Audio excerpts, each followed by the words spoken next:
안녕하세요. 공부하는 회계사 조병관입니다. 이제 본격적으로 현금 흐름표 정산표가 어떻게 생겼는지 알아보겠습니다. 처음에 이렇게 생긴 현금 흐름표 정산표를 마주하게 되면 초보자 입장에서 되게 막막하실 거예요. 저도 처음에 현금 흐름표 정산표를 보고는 이걸 어디서부터 어떻게 건드려야 하지 하는 생각이 엄청나게 들었었거든요. 하지만 저랑 같이 차근차근 정산표 구조를 살펴보고 나면 그 두려움이 많이 사그러 드실 거라고 자신합니다. 먼저 다운로드 받으신 첨부 엑셀 파일을 열어서 여기 보이시는 약식 정산표 시트를 열어주세요.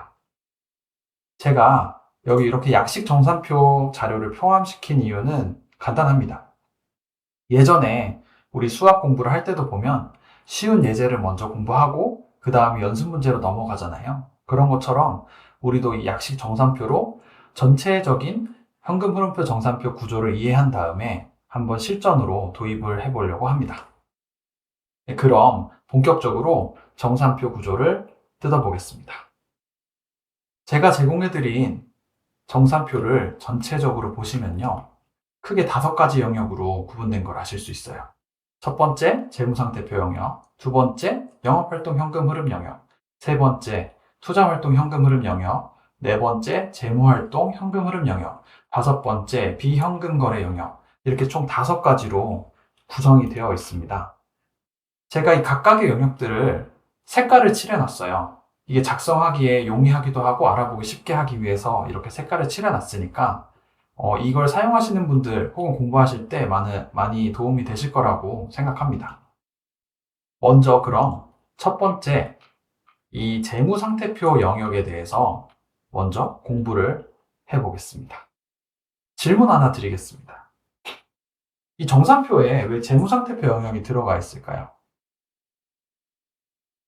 네, 지금 여기 답이 나와 있는데요. 여기 우리가 공부했던 현금 흐름 등식 기억하시죠? 제가 처음에 이 현금 흐름 등식을 설명할 때 여기 나오는 이 델타 기호의 의미가 기말 빼기 기초라고 이야기를 드렸었습니다. 결국 이 등식을 보면 현금 흐름이라는 것을 구하기 위해서는 자산, 부채, 자본의 기말 빼기 기초 금액이 필요하죠. 그리고 우리는 이 자산, 부채, 자본의 기말 금액과 기초 금액을 바로 이 재무상태표에서 알 수 있어요. 그러니까 이 재무상태표 영역을 여기 가장 첫 번째로 위치시킨 이유는요. 바로 이 자산, 부채, 자본의 증감액, 기말 빼기 기초 금액을 구하기 위해서죠. 다시 한번 정리해 보자면 재무상태표를 놓고 기말에서 기초를 뺀 값을 구해가지고 자산의 변동액, 부채의 변동액, 자본의 변동액을 구하는 게 현금 흐름표의 시작이다. 그리고 그렇기 때문에 재무상태표 영역이 가장 처음에 나온다라고 이해를 하시면 됩니다. 여기 보시면 저는 검증열을 이 재무상태표 영역에 포함을 시켜놨습니다. 이 검증열 값의 합계액이 0이 나와야지 이 정산표에도 트루가 뜹니다. 이 트루가 뜬다는 거는요. 무슨 의미냐 하면 재무상태표에서의 이 현금 증감액이 우리가 구한 현금 흐름과 일치한다는 의미예요. 결국 이 현금 흐름표 정산표를 작성한다라고 할 때 표면적으로 보면 이 검증열의 합계액을 0으로 만드는 게 1차적인 목표라고도 볼 수 있습니다. 그러니까 이 검증열 수식에 대해서 한번 간단하게 이해를 하고 넘어갈게요. 이 검증열 수식 셀을 클릭하신 다음에요. F2 버튼을 누르면 이렇게 수식이 확인이 될 거거든요. 보이시죠? 이거를 제가 좀 더 보기 편하게 캡처를 떠봤어요. 그럼 자산, 부채, 자본 각각의 항목에서 검증열 수식을 캡처를 하면 이런 모양이 나옵니다. 보시면 자산 그리고 부채, 자본 모양이 비슷한데 앞에 부호가 좀 다른 거를 확인하실 수 있을 거예요. 이게 왜 다른지 제가 지금부터 증명을 한번 해보도록 하겠습니다. 자, 보시면 여기 현금 흐름 등식이 있는데 이걸 현금 흐름과 각각의 자산, 부채, 자본의 변동의 관계로 쪼개봅시다. 그러면 이렇게 3가지 식으로 구분을 할 수 있을 거예요. 그럼 제가 여기 유도를 해놨는데요.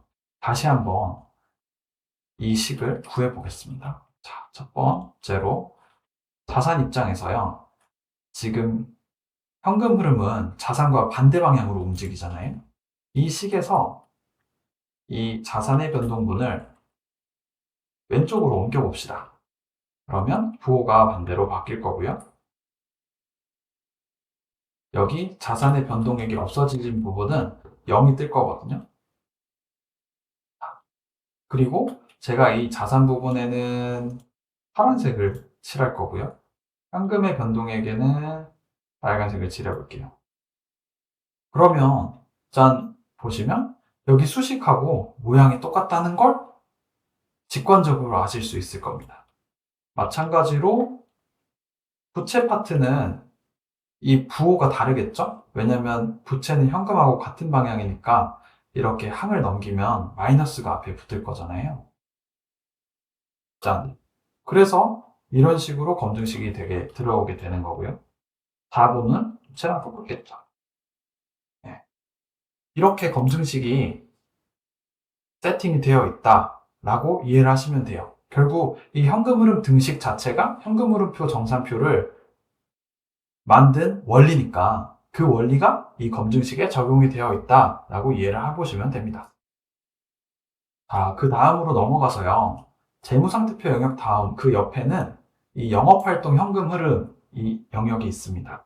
이 기준서에서 보면 영업활동 현금 흐름은 직접법이나 간접법으로 작성을 할 수 있다고 나와요. 하지만 실무적으로는 거의 100% 간접법으로 작성을 합니다. 지금 이번 영상에서는 영업활동 현금 흐름을 작성하는 영역은 이 당기순이익에서 비현금 비용과 비현금 수익과 자산부채 변동을 고려해서 구한다 라는 것 정도만 이해를 하시고 넘어갈 거예요.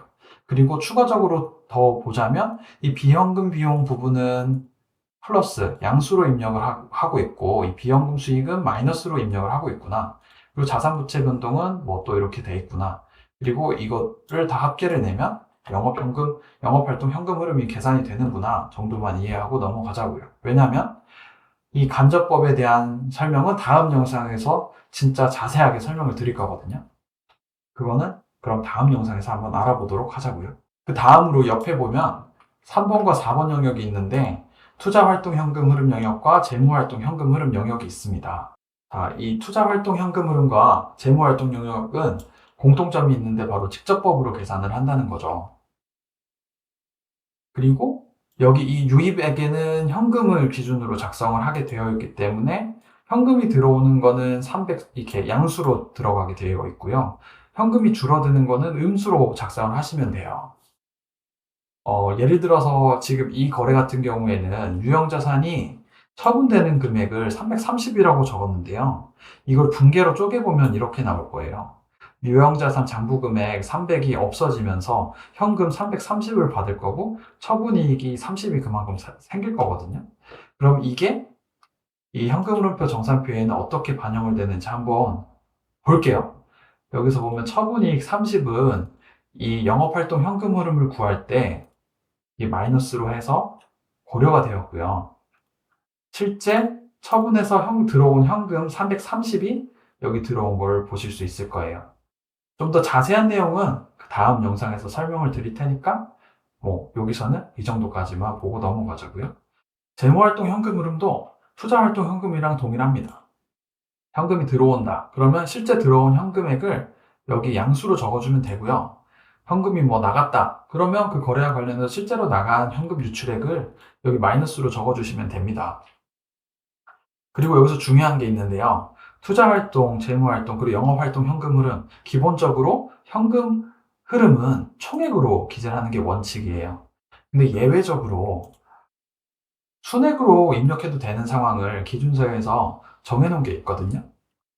지금 간략히 소개를 해드리자면 일반 기업 회계 기준 같은 경우에는 여기 보면 이게 재무제표 작성 관련된 기준서인데 거기에 2.72 문단에 보시면 거래가 빈번하거나 총금액이 크고 단기간에 만기가 도래하는 현금의 유입과 유출 항목은 순 증감액으로 표시할 수 있다라고 이렇게 표시를 하고 있거든요. 이런 경우에는 순액으로 표시할 수 있고요. IFRS도 보자면 이렇게 두 가지 경우를 들어서 순액으로 표시할 수 있는 상황을 기준서에 적어두고 있어요. 이 부분은 제가 세부 링크를, 이 기준서 링크를 밑에다 달아드릴 테니까 궁금하신 분들은 이 링크를 따라 들어가서 기준서를 직접 읽어보시면 될 것 같습니다. 이제 마지막 5번째 비현금 거래의 영역이라는 것을 한번 보겠습니다. 질문을 하나 드릴게요. 비현금 거래는 이 비현금 거래 영역이 왜 필요할까요? 왜 존재할까요? 한번 생각을 해보세요. 자, 모든 자산부채 자본의 증가는요, 두 가지 유형으로 나눌 수 있거든요. 바로 첫 번째, 현금을 수반하는 거래. 두 번째, 현금을 수반하지 않는 거래. 바로 비현금 거래라고 하죠. 이렇게 두 가지 거래로 나눌 수 있을 거예요. 그리고 이 앞서 우리가 살펴봤던 2번부터 4번 영역은요, 바로 이 현금을 수반하는 거래를 나타내는 영역이라고 보시면 되고요. 바로 이 5번 영역이 비현금 거래, 현금을 수반하지 않는 거래를 나타내는 영역이다 라고 보시면 됩니다. 결국 아까 검증식에서 보면 이 자산 부채의 증가맥을 현금으로 변동한 거랑 현금으로 변동하지 않은 거의 합계가 일치하는지 검증을 하는 거라고 이해를 하시면 돼요. 그리고 대표적인 비현금 거래를 한번 말씀을 드리자면 이런 것들이 있을 거예요. 첫 번째, 현물출자를 통해서 유형자산을 취득하는 경우. 이때는 현금이 이동하지 않겠죠. 그리고 유형자산을 취득할 때 이 미지급금이 껴있는 경우에도 그 미지급금 금액만큼은 비현금 거래가 될 거예요. 그리고 자산부채 유동성 대체 거래도 되게 빈번하게 일어나는 비현금 거래입니다. 무상증자, 무상감자, 주식배당 같은 것도 비현금 거래에 속하겠죠. 전환사채 전환하는 경우도 마찬가지고요. 특히 건설 중인 자산의 본계정 대체 같은 경우에는 굉장히 흔한 비현금 거래가 될 겁니다. 이런 비현금 거래로 인한 증가맥은 현금 거래를 수반하지 않기 때문에 이 현금 흐름표 작성할 때 이걸 이 5번 영역에 고려를 해 주어야지 실제적으로 현금이 들어가고 나온 거를 구할 수 있어요. 그렇기 때문에 이 5번 영역이 존재한다고 이해를 하시면 됩니다. 이 비현금 거래를 작성을 하실 때는요, 차변은 마이너스, 대변은 플러스로 작성을 해주시면 돼요. 왜 이렇게 작성을 하느냐라고 하면 현금 기준에서 생각을 하시면 되거든요. 어떤 비현금 거래로 자산부채 혹은 자본, 당기순이익 같은 게 100이 증가했다고 치면요, 현금은 100만큼 감소를 하겠죠. 그렇기 때문에 이 차변에 반영이 됐다 하면 현금은 감소했으니까 마이너스로 하는 거고요. 마찬가지로 비현금 거래가 100이 대변에 어떤 계정에서 발생을 했다. 그럼 현금 입장에서 보면 그건 현금이 는 거랑 같은 거거든요. 그렇기 때문에 대변 금액은 양수로 적어주시면 됩니다. 그리고 이 두 개, 차변 합계와 대변 합계는 항상 0이 되어야 되고, 그러려면 절대값이 같아야겠죠. 작성하실 때 이렇게 어떤 비현금 거래 한 군데를 작성을 하시면 이런 식으로 서로 대응이 되게 작성을 해주셔야지만 나중에 고생을 안 하실 수 있으니까 이것도 참고하시기 바랍니다. 자, 그러면은 지금까지 배운 거를 한번 정리를 해보도록 하겠습니다. 자, 현금흐름표 정산표라는 게 총 5가지 영역으로 구성이 된다고 했어요. 첫 번째, 재무상태표 영역이 있었죠. 이 재무상태표 영역에서는 재무상태표의 증감, 그러니까 기말 빼고 기초금액을 구하고 그 증감 금액이 현금, 그리고 비현금 변동분, 그러니까 2번부터 5번까지 합계액과 일치하는지 검증을 하고 있었어요. 그리고 두 번째, 영업활동 현금 흐름 영역이 있었는데 여기서는 당기순이익, 비현금 수익, 그리고 비현금 비용, 자산부채 변동 이런 항목들을 적어가지고 간접법으로 영업활동 현금 흐름을 뽑고 있었죠. 그리고 3번과 4번 영역, 투자활동과 재무활동 현금 흐름은 직접법으로 작성을 했고요. 총액으로 넣어야 된다고, 그게 원칙이라고 설명을 드렸어요. 그리고 5번째 비현금 거래 영역이 있었고 이 비현금 거래와 관련된 유의적인 거래를 이쪽에 작성을 해야 되고, 차변, 대변의 합계액은 항상 0이 되어야 된다. 그러니까 절대값이 항상 일치해야 된다라고 말씀을 드렸었습니다. 그리고 마지막, 이거 작성의 대원칙이라고 할 수 있는데 2번부터 5번까지 영역을 작성할 때 모두 현금을 기준으로 생각해서 작성을 하자고 말씀을 드리고 싶어요. 이 현금이 들어오는 건 양수, 그리고 현금이 나가는 건 음수, 그리고 차변은 음수, 대변은 양수로 작성한다. 이것만 기억하셔도 현금 흐름표 작성하실 때 도움이 많이 될 거라고 생각이 됩니다. 그리고 마무리하기 전에 추가로 한 가지만 더 설명을 드릴게요. 이렇게 보시면 현금 흐름표 정산표 형태가 사실은 되게 다양하거든요. 제가 드린 현금 흐름표 같은 모양도 있을 거고요. 아니면 이런 형태의 정산표도 있을 수 있어요. 첫 번째로 2번부터 5번까지의 영역을 모두 양수로 작성을 하고요. 검증식에서 이렇게 부호를 고려해주는 형태가 있을 수도 있고요. 또 두 번째, 이런 형태이면서 이 검증식에서 이 자산부채 검증식이랑 부채와 자본의 검증식 그리고 자산의 검증식이 모두 같고요. 이 증감액을 자산에서 바꿔주든 부채 자본에서 바꿔주든 기초 빼기 기말로 바꾸는 형태가 있을 수도 있어요. 그런데 결론적으로 말씀을 드리자면 이건 그냥 형태의 차이, 그러니까 기술적인 차이일 뿐입니다. 원리는 다 똑같아요. 그런데 개인적으로 제가 볼 때는요. 지금 제가 전달해드린 이 정산표가 다른 정산표들보다 직관적이고 오류가 적은 방법이라고 생각을 합니다. 두 가지 근거가 있는데 일단 논리적으로 일관성이 높아야지 헷갈리지 않거든요. 제가 드린 정산표는 논리가 딱 하나예요. 모든 걸 현금의 입장에서 작성을 한다는 거. 그렇기 때문에 헷갈릴 일이 크게 없고요. 두 번째, 수식이 복잡하지 않아야지 헷갈리지 않거든요. 근데 이렇게 수식이 막 이런 식으로 복잡하게 걸려 있으면 나중에 활용을 하거나 인수인계를 할 때 오류가 발생을 할 수밖에 없습니다. 하지만 제가 드린 현금 흐름표는 수식이 딱 썸 함수 하나거든요. 그렇기 때문에 오류가 적을 수밖에 없어요. 그러니까 만약 회사 정산표 형식이 지금 제가 드린 거와 조금 다르다라고 하면 한번 공부한다는 생각으로 제가 드린 정산표로 가지고 회사 현금 흐름표를 한번 작성을 해보시고 이걸 기준으로 해서 인수인계를 해보시는 걸 한번 추천을 드립니다. 그렇게 되면은 오류도 좀 더 줄일 수 있고요. 직접 스스로 작성을 해보면서 이게 실력이 확 뛸 거거든요. 그럼 이제 정산표 구조가 대략적으로 이해가 되셨을 거라고 생각이 됩니다. 다음 영상에서는 영업활동 현금 흐름을 구하려면 반드시 이해가 필요한 간접법에 대해서 한번 설명을 드리도록 하겠습니다. 지금까지 제 영상이 도움이 되셨거나 다음 영상이 기대가 되신다면 구독과 좋아요, 알림 설정 부탁드립니다. 긴 영상 시청해 주셔서 감사합니다.